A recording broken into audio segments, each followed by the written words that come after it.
Good morning. Evening, afternoon. I am Tracy Lewis. I'm Martin Harkless. God made us all unique. He made us all who we are. And we can all get along when we accept all of the differences in each other. And no, my experience is not that other person's experience, and their experience is not my experience. But we can gain knowledge of other cultures, other races' experience. And just think of all the examples that Marty and I were giving. So, go ahead, Marty. I'd like to just briefly talk about being intellectually honest in this conversation. And what I mean by that is, especially now with so many things going on in the world that may be looked upon as racism or prejudice, but every situation is different. Every situation does not require the same level of action or the same level of anger or protest. And we have to be intellectually honest, and our counterparts in other races and nationalities need to be intellectually honest as well. So I was reading, the Chick-fil-A founder of Chick-fil-A, his wife recently said that white people need to repent for racism and also for unconscious bias and unconscious racism. Well, I don't think there's anything wrong with people repenting for something that their ancestors did, if it were their ancestors. I do disagree with the unconscious bias and unconscious racism, because we all have unconscious biases and racism, and we won't know until they we surface.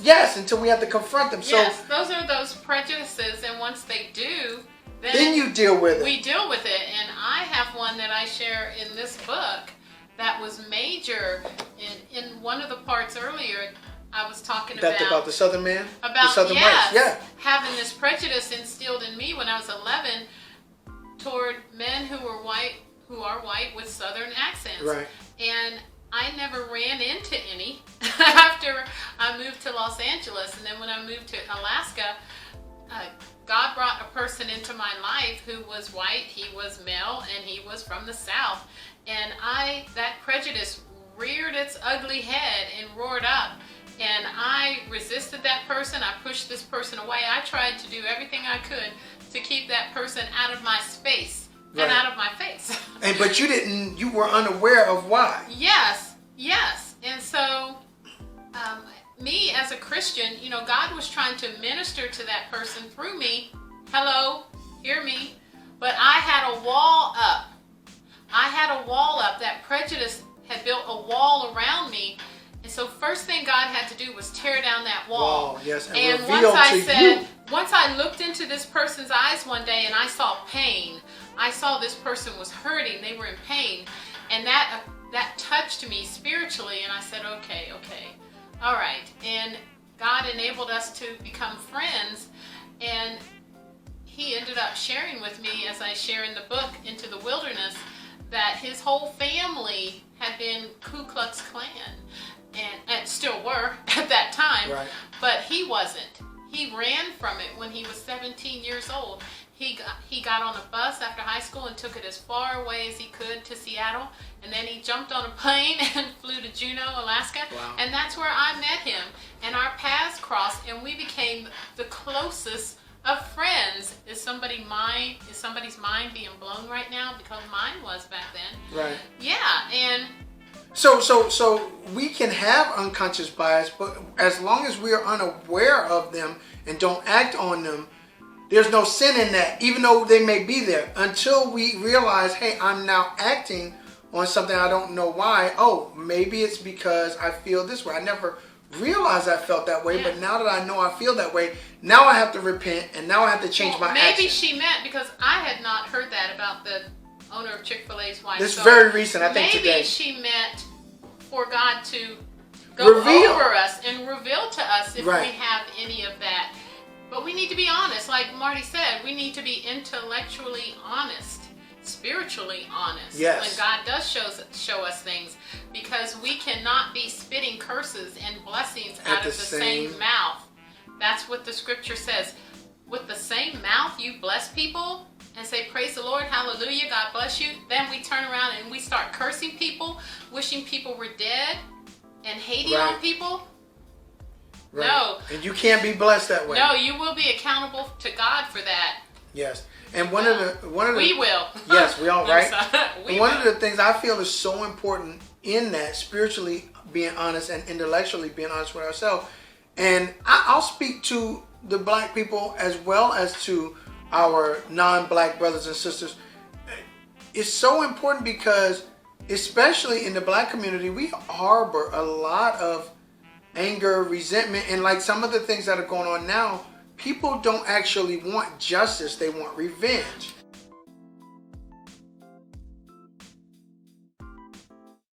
Yes, but that's what anger does. Yes. And in my book, Into the Wilderness, A Journey of Faith, Marty mentioned that, and there is a section in there where I talk about suffering from PTSD, post-traumatic stress disorder. And me as a person, as a teenage girl growing up in South Central with all of this craziness, there were some great times and we had some fun, but there were so many times that overshadowed the good times of death, destruction, crime. I was robbed at gunpoint 4 times. Each time the Lord told me to respond a different way. I was grabbed by a man walking home from school one day and dragged into an alley, and I fought him, pushed him down, and ran home. And I can just say so many other things. I saw people die in front of my eyes. And a lot of that is in the book because I want it to be real. But you're not okay. Right. From seeing things like Those that. things, right. And when you live in an inner city culture like that, you are suffering from PTSD. I say that in the book. I became afraid. I became depressed. I looked over my shoulder all the time. I was paranoid. I was just so miserable and sad to the point of wanting to die, just wanting to take my own life as a teenager. And I wasn't alone. That's right. I was not alone.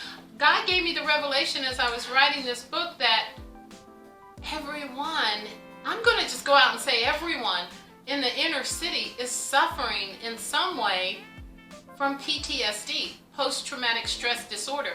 Oh, and I was angry. We won't even talk about the anger. My family can tell you stories of my anger. I would explode.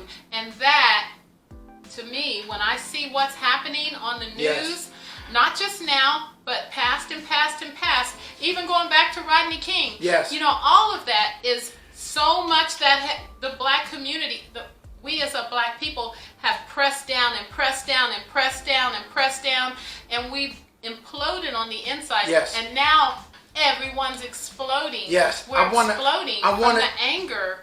I want to touch on that too, because it's not just, and please hear me, it's not just what's going on right now with the police or with whites killing blacks. If it were just that, our pressure cooker wouldn't be as high as it is, or we wouldn't be imploding. But part of it is the guilt, the self-guilt, the self-hatred, or self-loathing, I should say, in our own communities, the anger in our own communities. We can't even tell who the criminals are. We know who the criminals are, but we can't tell because stitches get snitches, snitches get stitches, right? We can't tell. We know, but all of that depression and anger adds to the stress and the PTSD to the point where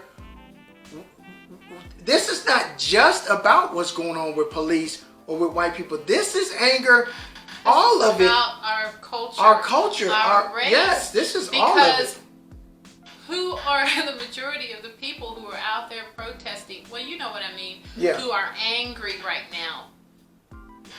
We won't even get into the anarchists and the people who are co-opting. And as a history professor, it didn't just start with George Floyd. It didn't start with Rodney King. It's been going on and going on and going on. Travel back in time, 200, 300 years to slavery.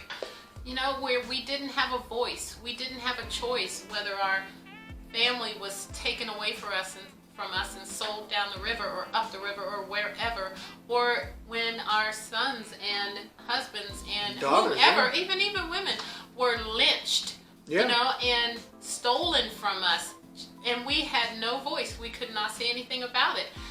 All of that has been boiling up over the years, boiling, passed on from generation to generation That is to important. generation That is important. to generation to now.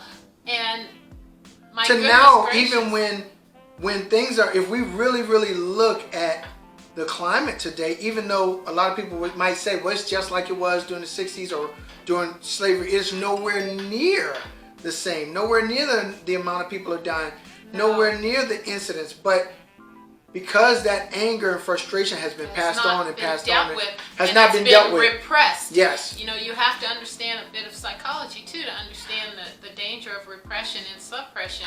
Ooh, man, one of the best sermons I ever heard, teachings I ever heard, was by Terry McFadden.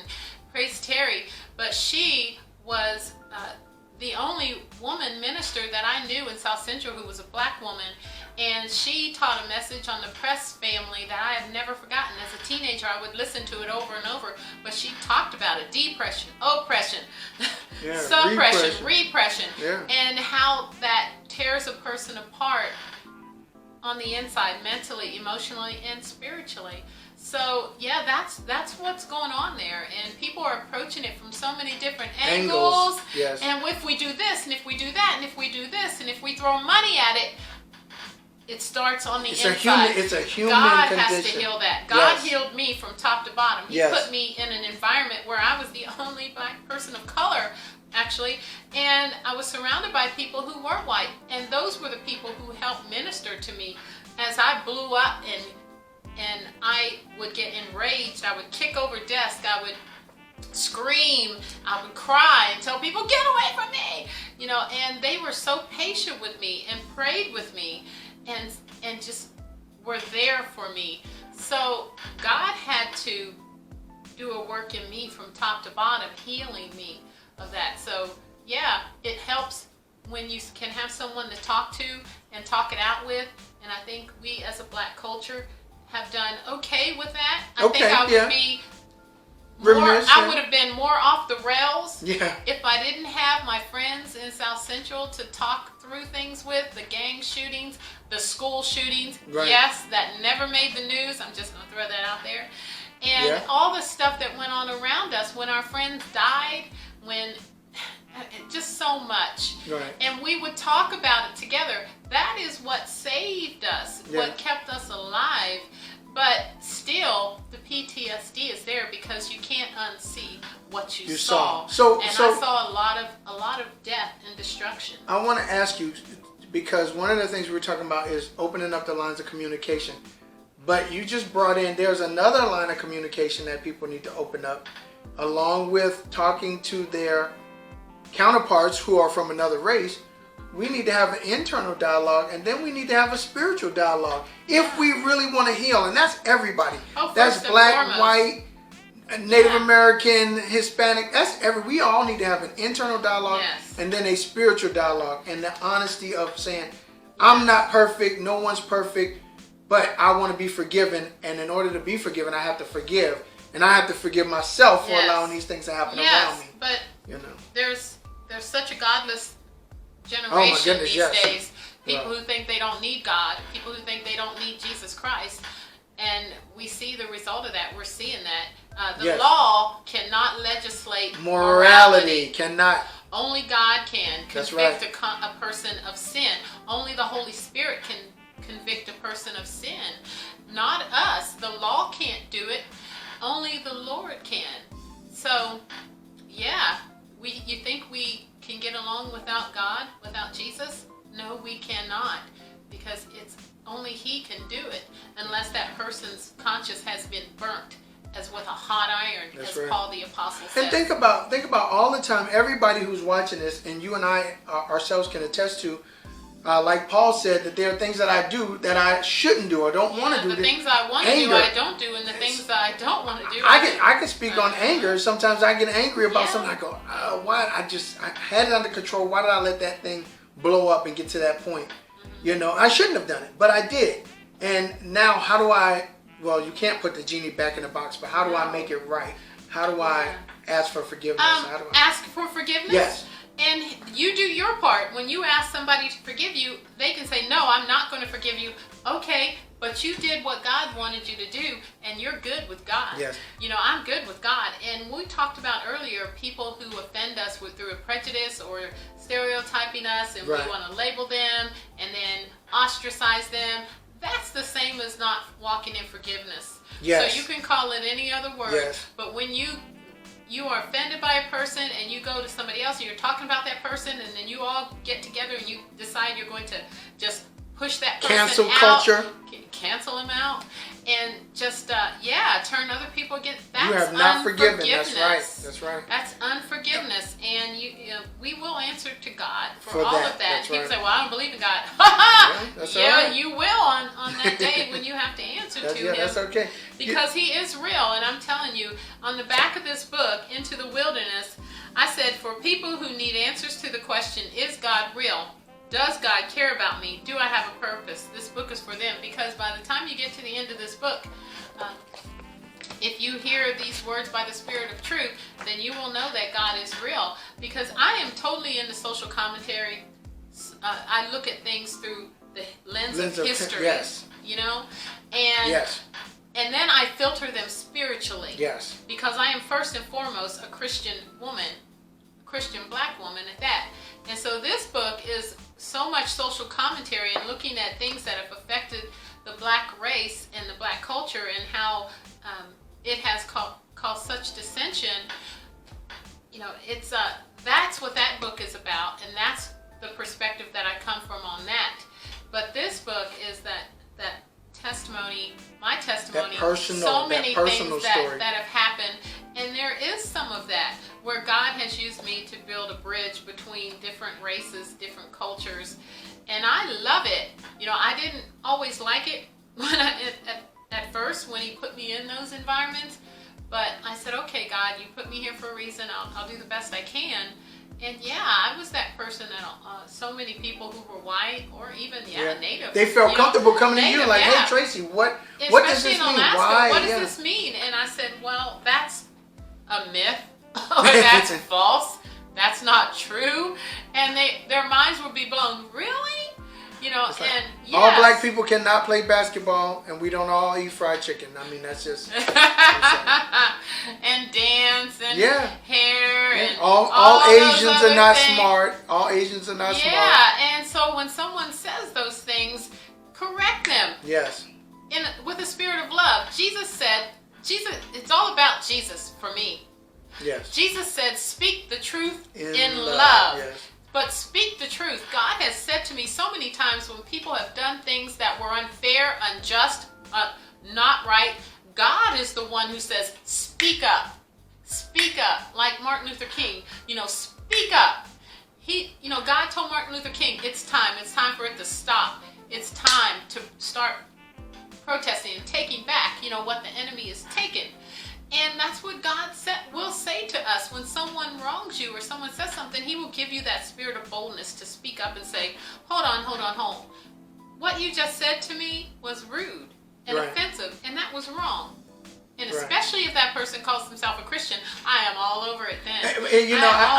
I read a meme today that said Rosa Parks refused to give up her seat, but she didn't trash the bus. And I think that goes along with what you're saying, though. God is going to give us the confidence to rise up, and He's going to tell us the correct way to rise up. Yes. I don't think, I just don't see burning down a black business, shooting a black police officer wouldn't be, in my opinion, God's way to fix this issue that the world is going through. No. Or that America is going through. No. And because Jesus said, speak the truth in love.